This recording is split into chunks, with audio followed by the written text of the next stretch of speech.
Hello everyone and welcome back to my channel. Today we'll be continuing What If Naruto Had Cremation. Anyway, without further ado, let's get right into the video.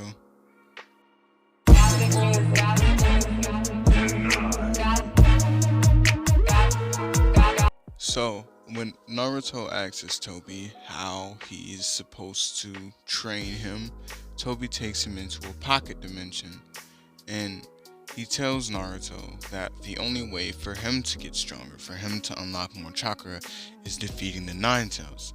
And Naruto scoffs and tells him, if all you're going to do is tell me what I already know, then there's no business of me being here with you.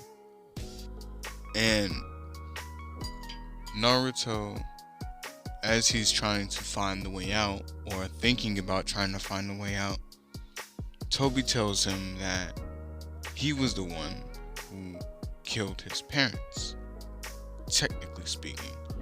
And Naruto stops, like full motion, everything. And he turns around and he looks at Obito. And since Obito was still heartless, he tells Naruto that he did what had to be done to get the Nine Tails, and since he was unsuccessful then, he could just take it from him now if he refuses the training. And like, as Naruto is just sitting there thinking about what he said and remembering everything that happened because of his parents for gone, and he's thinking, like, clearly there has to be something like that put this man's life at risk if he's willing to come to the person that could incinerate him. But Naruto let his anger get the best of him and exploded in nothing but pure fire, and which forces Obito to bring him out of the Kamui dimension, because, well, he did. Why would he fight someone in the place where he runs away at? Doesn't make any sense now, does it? No. So when they come out of the Kamui dimension, everyone like feels the heat emanating from Naruto's current location. But it didn't make any sense because Naruto wasn't in the Valley of Death when they left him. He was at a training ground, not the Valley of Death.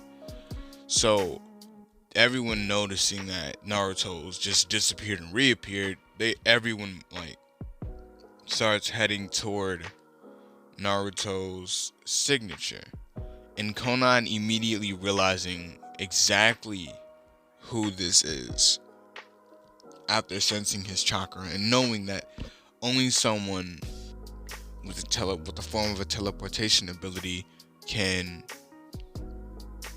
take someone from one place to the other within seconds, or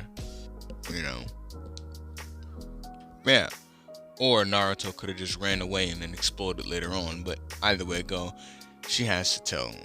So Konan, on the way, she breaks off and she finds a crow, and she puts a piece of paper on the crow, and she jumps back into line, like she follows in behind everyone else. And when the crow flies away, the crow comes in contact with Sasuke, and Sasuke with his eternal Mangekyo, because Itachi doesn't think he's worthy enough to handle Rinnegan yet.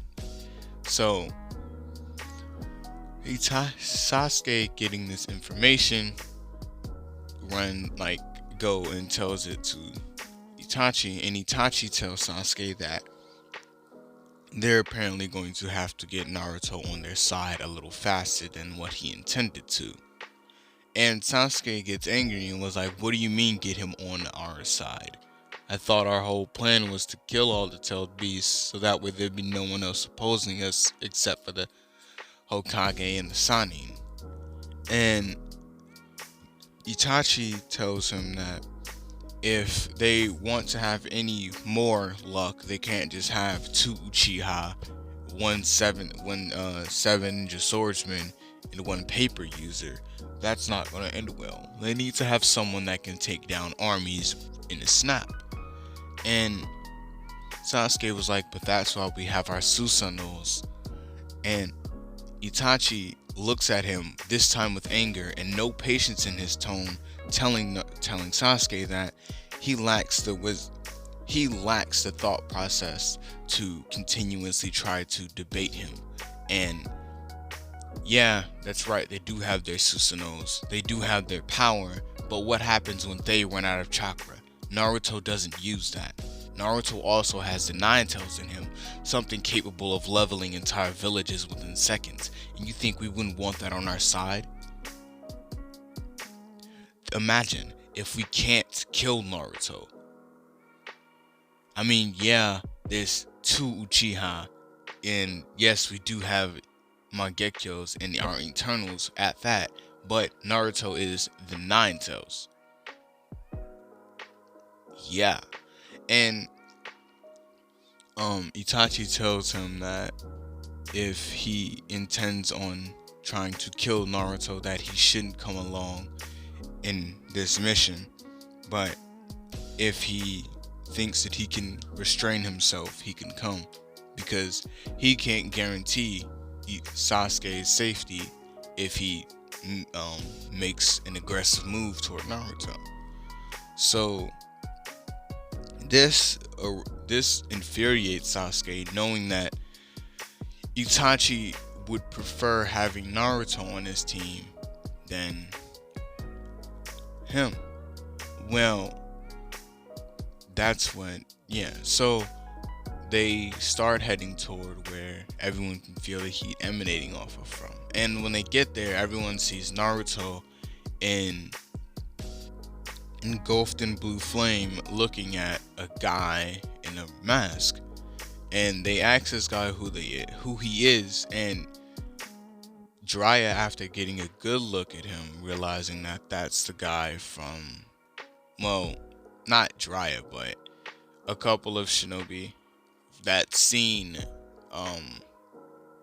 Toby that day, realizes that that's the guy from the Nine Tails attack, or the leader of the Akatsuki, whichever one they prefer. So they asked Naruto what was he planning on doing, like what was he going to do, and Naruto, without missing a beat, looks at Jiraiya and tells Jiraiya that this is the guy that killed his parents. And as everyone's trying to calm Naruto down, Naruto is doing nothing but looking directly at Jiraiya and telling him that this is the guy that started everything. Every moment of my suffering came from him. And he points at Obito, and Obito begins to laugh. And Obito tells him that if he would have just accepted his training instead of just being a brat like he's being now, he would have realized that this would have been the best course of action for him. But now, realizing that Naruto is just an irresponsible child, he'll dispose of him so he can be with his parents, and lets him and take the Nine Tails. And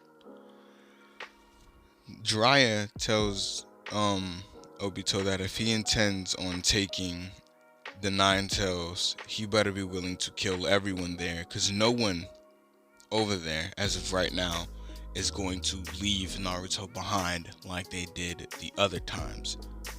Well, not leave Naruto behind, but not defend him, and not like they didn't defend his parents, And Naruto was like, no, you guys can't help me with this. And Jiraiya was like, what do you mean, Naruto? You have no chakra.